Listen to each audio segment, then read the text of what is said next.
আসসালামু আলাইকুম সবাইকে, আশা করি সবাই ভালো আছেন। সবাইকে ঈদ মুবারক। চলে আসলাম ঈদের ভিডিও নিয়ে।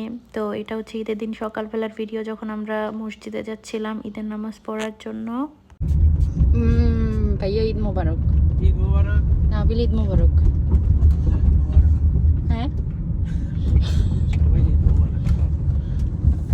দেখতে দেখতে চলেই আসলাম ঈদের নামাজ পড়ার জন্য।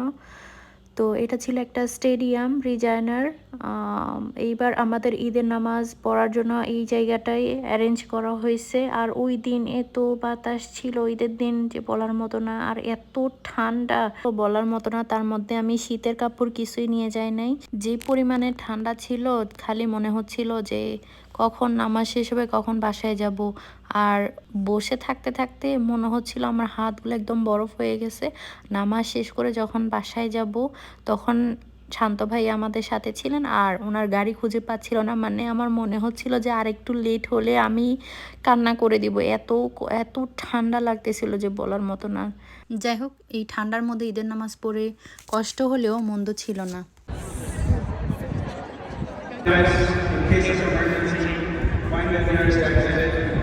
নামাজ পড়া শেষ, এখন সবাই আস্তে আস্তে বের হয়ে যাচ্ছে। সবাই দৌড় দিয়ে বের হচ্ছিল ঠান্ডার জন্য। আর এই যে এখন শান্ত ভাইয়ের সাথে আমাদের দেখা হয়ে গেছে। এখন ওরা বলতেছে যে ওরা চাটা বা কফি টফি কিছু খাবে, যেহেতু অনেক ঠান্ডা ছিল, কিছু একটা গরম খাওয়া দরকার। আর এই যে দেখেন আমার হাতগুলো একদম বরফ হয়ে যাচ্ছিল। মনে হচ্ছিল যে আমার হাতগুলো বেঁধে বেঁধে আসতেছিল, চলতেছিল না এরকম। এরপর ভাইয়াদের বাসায়, মানে শান্ত ভাইয়াদের বাসায় আমরা দাওয়াত খাইতে গেলাম।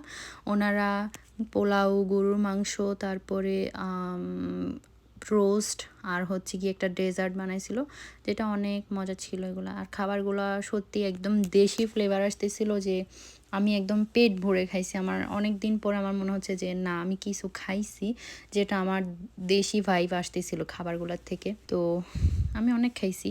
আর খাবারগুলো সত্যি অনেক মজা ছিল। আমি রেসিপিটা চাইছিলাম ওনাদের কাছ থেকে, স্পেশালি গরুর মাংসের রেসিপি, যেটা অনেকটা আমার মামির রান্নার মতো হয়। এরকম কালার আমি জানি না কেন আমার হয় না। আমার রান্না করলে একটু লালচে লালচে টাইপের হয়ে যায়। আমি চাই এরকম একটু কালার আসুক, যেটা একটু দেখে মনে হবে যে কালা ভুনার মতো করেই খাচ্ছি এরকম।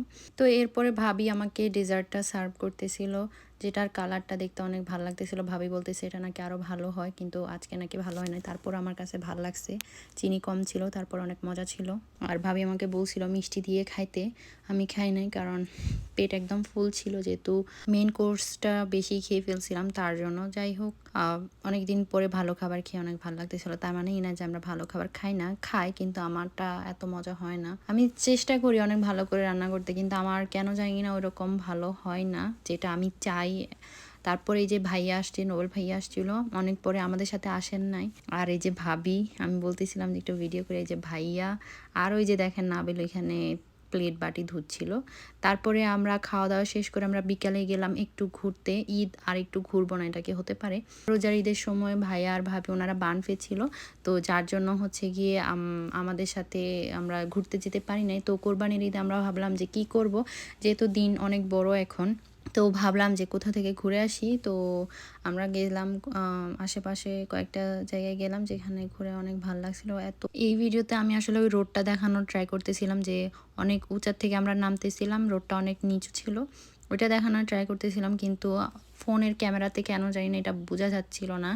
যাই হোক, এমনিতে জায়গাগুলো অনেক সুন্দর, কিন্তু আমি কেন জানি না নেচারের যে ভিডিওগুলো করতে চাই, যেরকম আমি এক্সপেক্ট করি ওরকম ভিডিও হয় না। কিন্তু আসলে রিয়েল লাইফে এগুলো দেখতে এত সুন্দর, একদম চোখ জুড়ায় যাবে। মনে হয় যেন আপনার চোখের যদি কোনো সমস্যা থাকে, আপনি যদি দূরের জিনিস কাছের জিনিস দেখতে সমস্যা হয়, এই জিনিসগুলো দেখলে আমার মনে হয় যেন চোখের দৃষ্টি ফিরে আসবে এরকম। তো এরপরে বাসায় এসে আমরা বসে পড়লাম বিকালের নাস্তা টাস্তা নিয়ে খেলা দেখার জন্য। বাংলাদেশের খেলা চলতেছিল, তো আমরা ভাবলাম যে সবাই মিলে বসে বাংলাদেশের ম্যাচটা এনজয় করি। যদিও হেরে হেরে যাচ্ছিল এরকম অবস্থা, কিন্তু সবাই মিলে আসলে একসাথে খেলা দেখার মজাই আলাদা। এই ছিল আমাদের ঈদ। আল্লাহ হাফেজ, সবাই ভালো থাকবেন।